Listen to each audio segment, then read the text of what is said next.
et nous avons également synthétisé pour avoir de la référence.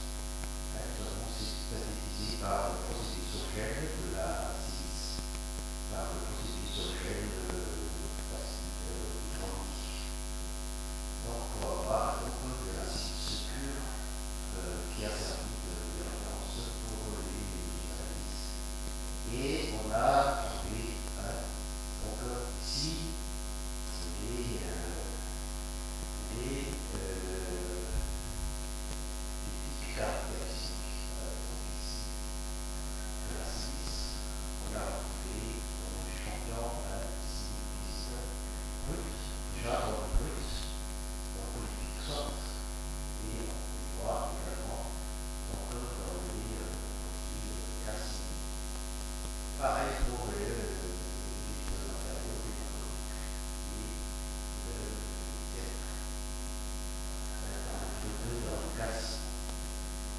pour confirmer ces résultats, nous avons d'abord, afin de faire une analyse, de calculer le rendement 6 à partir de la spectrométrie à 306.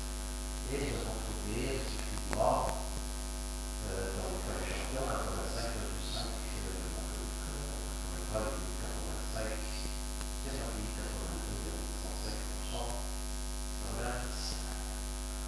donc, comme je disais, pour confirmer nos résultats, on a utilisé également la spectroscopie infrarouge à attention d'électrophorée pour montrer qu'il s'agit bien de la silice.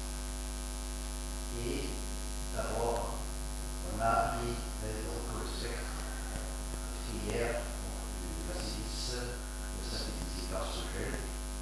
Donc voilà les caractéristiques qu'on a trouvées. Vers 3450 cm moins ça, ici. Donc ça c'est, on essaie d'avoir de marche, mais aussi on a fait ainsi de la silice. Les silices sont très microscopiques et on a également voir les non-silalol à cet endroit. Il y a également les PICA 1650. Ce sont des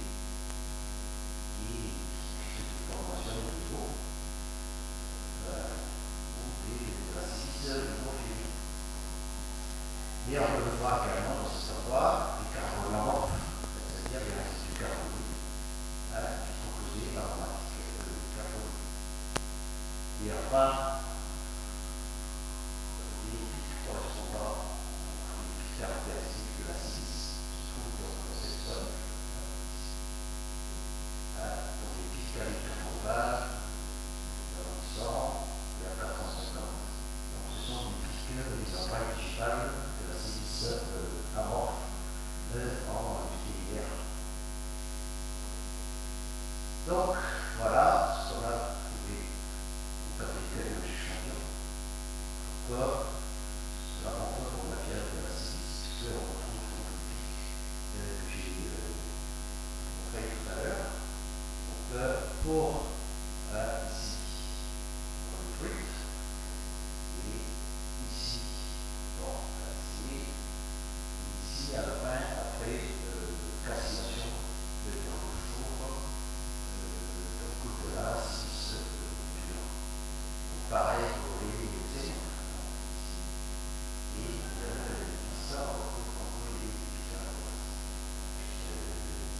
la silice.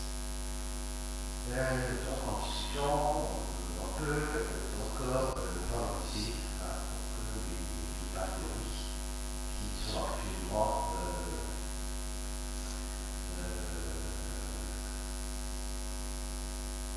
ne sont pas encore très utilisées actuellement. Et alors qu'on peut les valoriser avec un pourcentage on obtient donc la silice avec un pourcentage non modifiable entre 80 et 89,5%. Donc les ressources végétales de la fluide de Madagascar sont actuellement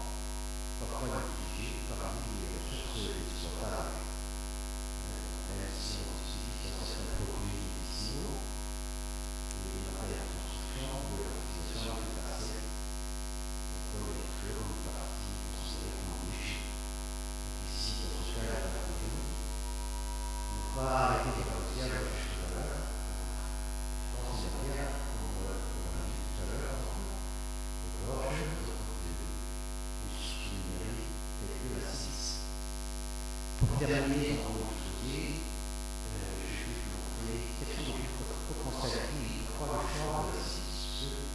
La silice, la silice peut servir d'additif pour contrôler la viscosité, pour stabiliser les suspensions, pour améliorer la texture et rétablir les entrées possibles.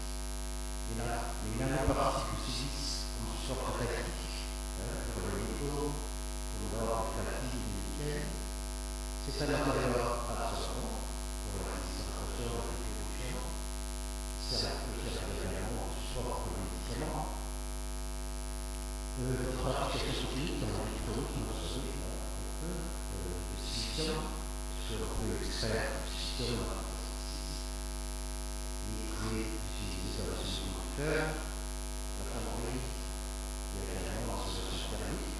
Si on produit la silice par le silicium, on peut obtenir de l'hydrogène, qui est un matériau très poreux, qui peut servir pour les solutions thermiques.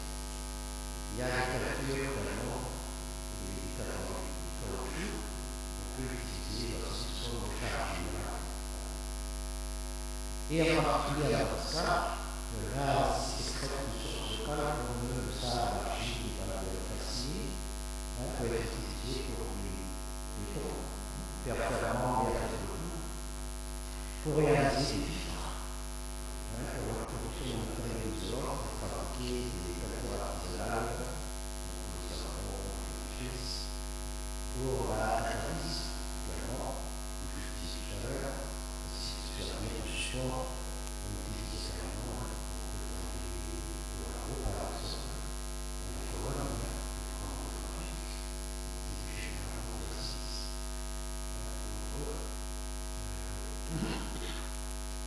Ça va les produits, encore les matériaux de distribution en traitement sol. Pour l'environnement et la production,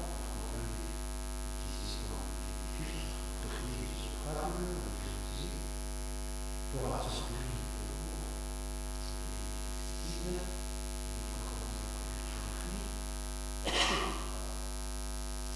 en énergie, donc la silice d'abord, notamment la silice issue de la primaire, peut servir on peut extraire du silicium, peut servir d'éthanol, et également les panneaux solaires pour ceux qui sont à partir du silicium.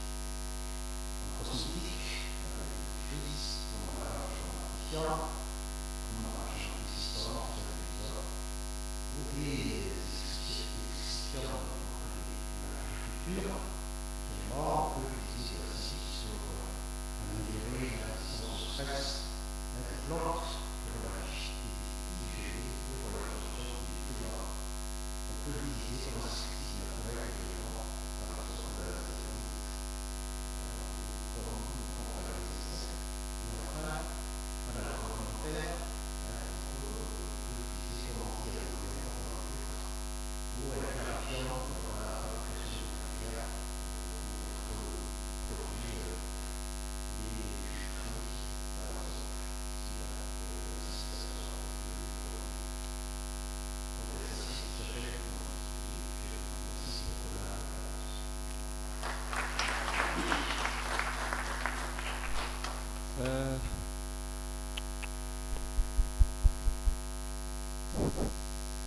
Donc nous remercions notre cher professeur pour cette brillante présentation, très détaillée sur le thème qu'il a donc présenté. Et comme nous les Malagasy, quand on parle de riz, donc c'est toujours un sujet d'intérêt général, un sujet très sensible aussi. Et comme d'habitude, quand on parle de riz, on s'intéresse souvent à l'alimentation, mais aujourd'hui, on était passé un peu à côté. Il y a encore d'autres utilisations, puisque là, notre cher professeur nous a donc informé qu'il y a aussi quelque chose qu'on peut extraire dans les riz. C'est sur ce qu'on va essayer de s'ouvrir à quelques questions. Peut-être bien qu'on va recevoir 2 ou 3 questions. Questions?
Une autre question peut-être? Oui, madame, s'il vous plaît.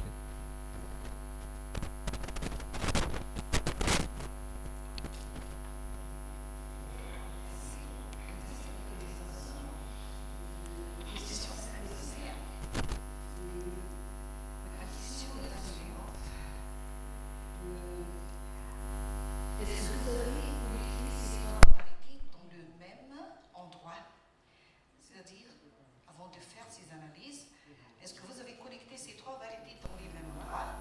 Et car la terre ou le pourcentage si sur les trois variétés sont très élevés par rapport au terrain ensemble. Et pourquoi? C'est vraiment une question. C'est-à-dire, l'origine de ces six.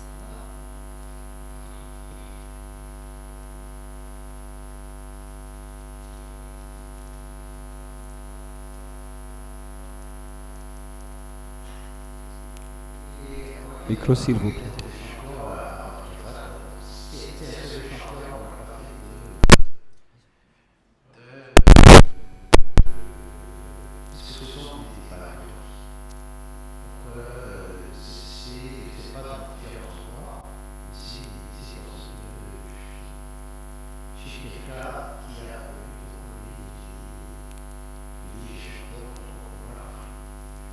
Mais normalement, ça ne devrait pas changer.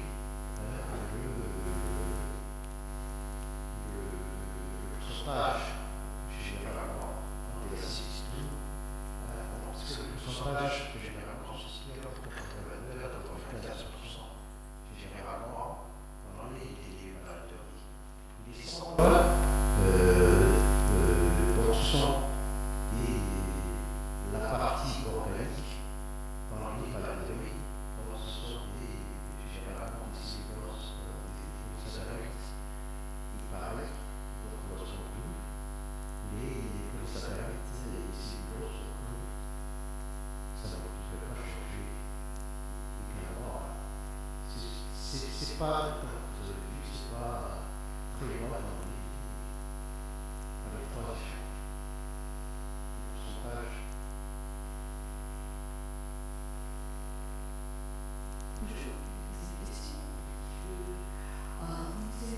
Sur la variété, c'était la référence et pas analyser la référence dans les grains de riz. Parce que vous avez parlé également de la résistance, ça pourrait améliorer la résistance au stress. Est-ce que, d'après vous, est-ce que c'est toujours les mêmes quantités de silice dans les grains qui pourraient être transférées dans les riz? Et c'est ça qui vous intéresse?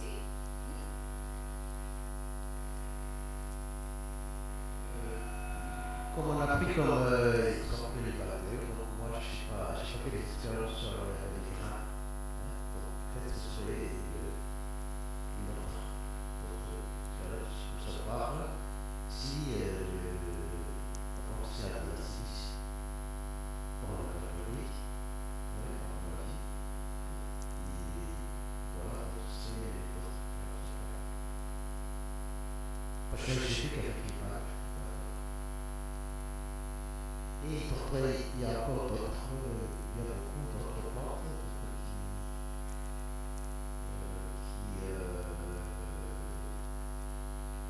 on peut trouver dans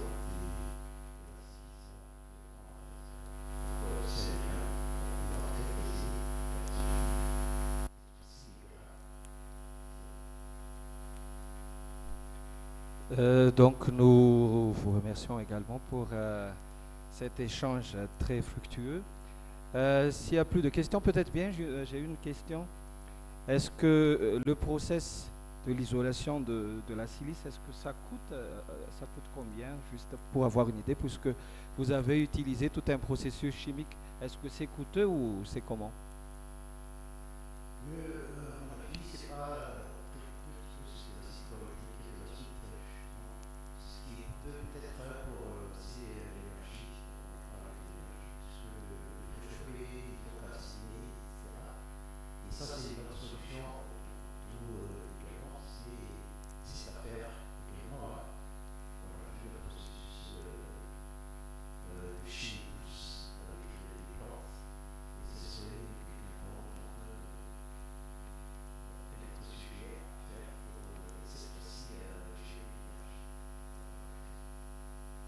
Peut-être bien une dernière question qui est en ligne. Est-ce que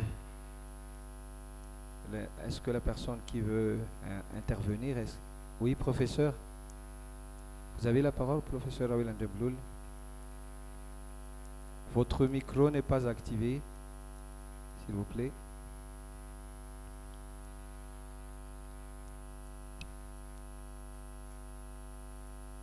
Est-ce qu'on peut l'appeler comme ce matin, professeur Touk?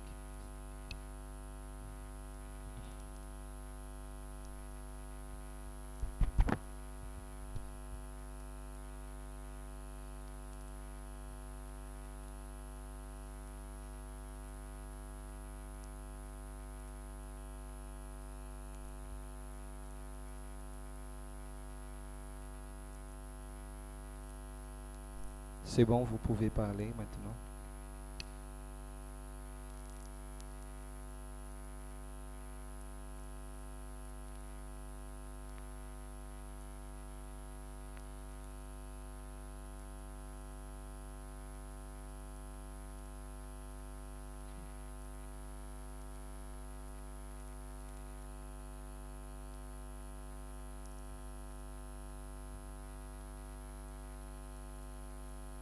Je ne vous entends pas, professeur.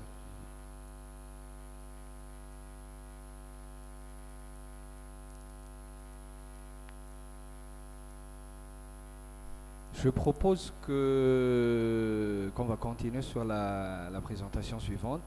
Et comme il y a encore 15 minutes après la troisième présentation pour faire un débat global, donc nous allons inviter notre cher professeur Rawil Ndebloul pour poser sa question.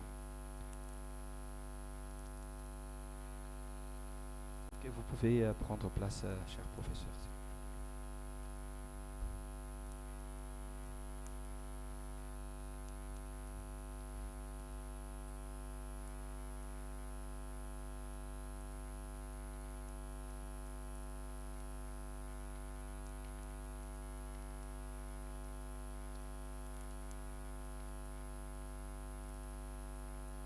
Ok, maintenant donc on va passer déjà à la troisième présentation de cet après-midi. Donc la présentation va être faite par le docteur Ranjiana Tenaina Fanzanirina Rouvatine. Donc l'intervenant est un chercheur enseignant de l'Institut national des sciences et techniques nucléaires et c'est un spécialiste donc dans le département d'analyse et technique nucléaire de l'INSTN. Comme les autres intervenants, donc Dr Rouva, nous vous donnons 20 minutes pour votre présentation et après la présentation, on va avoir 5 minutes de discussion avec l'audience. Vous êtes prêts?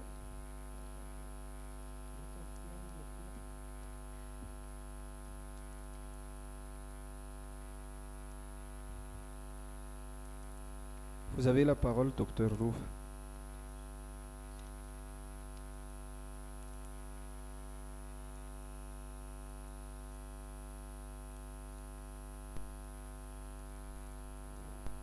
Merci de m'avoir donné la parole.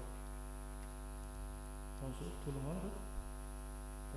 C'est un honneur pour moi aujourd'hui de vous présenter le thème intitulé Disponibilité des éléments de terre pour la Polynésie de Madagascar en tant que source de nanoparticules. Voici le plan de ma présentation.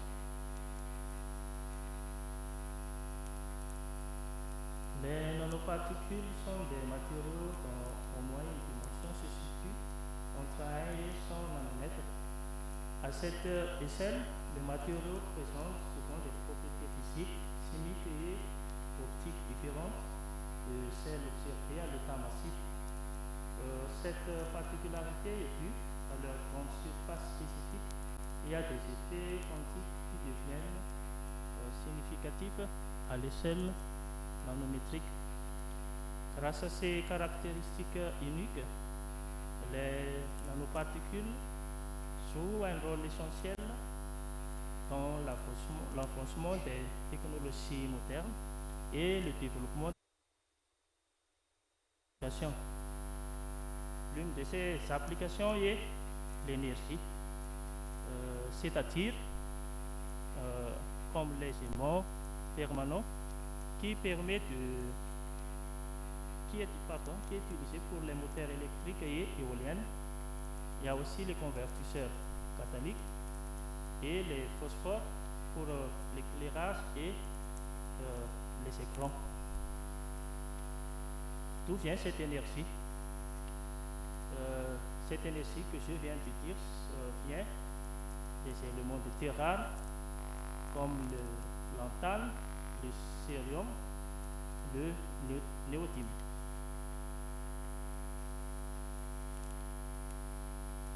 Au cours des 50 dernières années, la pasténésite devient la source minérale de ces éléments de terre rares.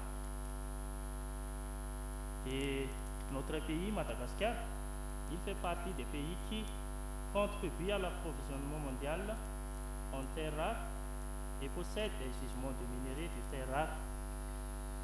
Cependant, il est nécessaire d'étudier ce type de minerais afin de connaître le potentiel économique qu'ils contiennent. Pour ce faire, 40 échantillons de minéraux ont été collectés dans les gisements d'Akatani Markola, district Badfinadja, et la masse totale de ces 40 échantillons est de 12 kg. Et cet prélèvement d'échantillons est effectué en collaboration avec l'Office des mines nationales et des industries statistiques, qui est l'OMNIS. Après l'échantillonnage, les échantillons ont été transportés au laboratoire de l'INSTEN Madagascar. Deux types d'analyses ont été effectuées. Premièrement, l'analyse par fluorescence X, qui nous permet de déterminer les teneurs des éléments de terre rares dans les minéraux collectés. En résumé, chaque échantillon était broyé à l'aide d'un pulvérisateur pour obtenir des grains très fins, et il est tamisé sous une fraction inférieure à 100 micromètres. Et après, l'échantillon est comprimé à l'aide d'une presse sous une pression environ de 5 à 7 tonnes pour créer la pastille. Et la pastille est placée dans un porte-échantillon étiqueté et mesuré directement par l'appareil de XRF Spectro CEPO de l'INSTEN Madagascar. Après cela, il y a l'analyse des éléments radioactifs au laboratoire de l'INSTEN Madagascar. Chaque échantillon était pesé, broyé, tamisé et mis dans un porte-échantillon de 100 cm3. Et après, il est mesuré à l'aide d'une scène de spectrométrie gamma munie d'un détecteur de type HPGE, qui est illustré par la figure ici. Après les analyses, nous avons obtenu les résultats suivants. Prenons le premier cas ici, c'est le cérium.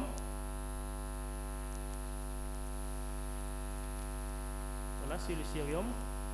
Le teneur obtenu, c'est varie entre 154 à 4596 ppm et a une valeur moyenne de 1677 ppm.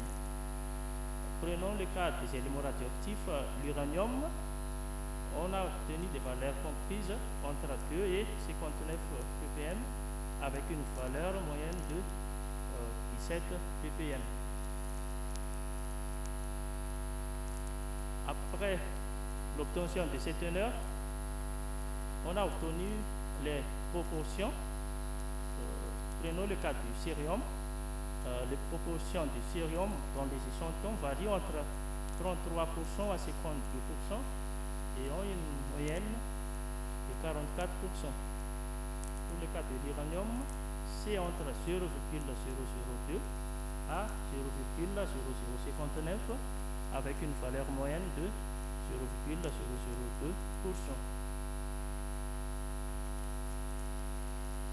Ici, on a un tableau montrant les proportions de ces éléments obtenus dans les deux pays les deux grands pays qui exploitent la pasténésite.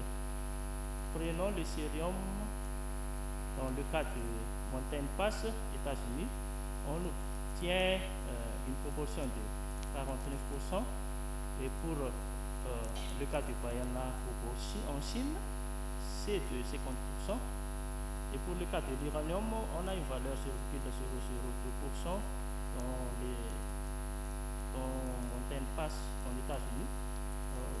Pour le cas de la Chine, il n'y a pas de résultat.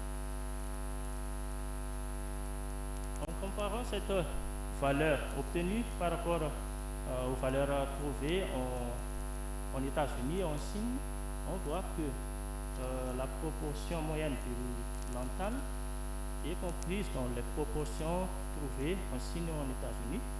Et aussi, lorsqu'on considère les incertitudes de notre valeur obtenue pour le cas du cérium et du lithium, ils sont compris dans les proportions trouvées en Chine et en États-Unis. Concernant les radionuclides, les proportions moyennes de l'uranium et du thorium trouvées dans cette étude sont identiques à celles trouvées dans le Mountain Pass en États-Unis. Alors, on peut dire que les échantillons de minéraux étudiés ici sont des pasténésites. Et il est à noter que le pasténésite, c'est un minéral appartenant au groupe de fluocarbonate. Faisons maintenant l'étude de faisabilité. À partir de cette teneur des éléments de terre rare obtenus, on peut calculer la masse des éléments de terre rare dans chaque échantillon à partir de la formule que nous voyons en haut. Et voici les résultats obtenus. Pour le cas du cérium, les masses des éléments de terre rares varient entre 99 et 157 grammes, avec une totale de 5292 grammes, ainsi de suite. Après l'obtention de ces masses des éléments de terre rares, nous entrons maintenant dans les étapes de fabrication des nanoparticules. Il y a 3 étapes à faire. Premièrement, il y a l'extraction